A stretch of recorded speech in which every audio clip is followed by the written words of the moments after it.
Okay, now you're going to need a few things from Radio Shack to start. You're going to need 3/4-inch jacks. I'll be showing you those whenever we open up the controller because I've already wired mine in. You will also need a soldering iron. Fairly cheap, $10, comes with solder and all kinds of fun stuff at Radio Shack.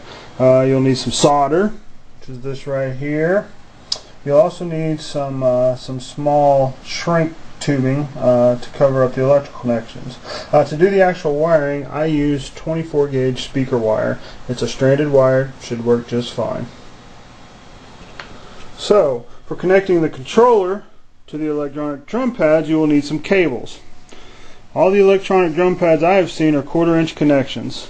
The more expensive sets use a stereo connection, and the less expensive sets like mine use mono connections. No matter what connections your pads use, you will make sure that all of the connections connected directly to the drum pads are mono plugs. If they are stereo, they can register a double hit, thus killing your 487 note streak and knocking you off your 4-time pedestal before you're able to activate your star power. Here's the difference between a mono and a stereo plug. We have two plugs.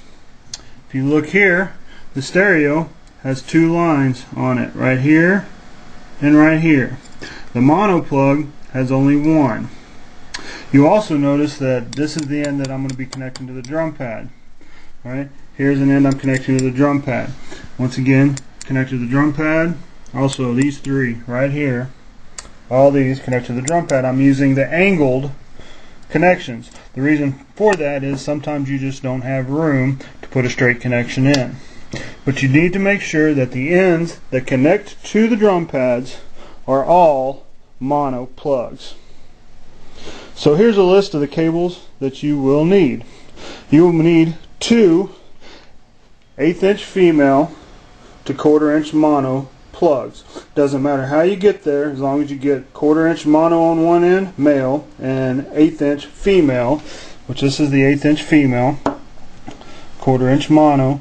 Doesn't matter how you get there. I use two adapters here, and then that's just like an iPod extension.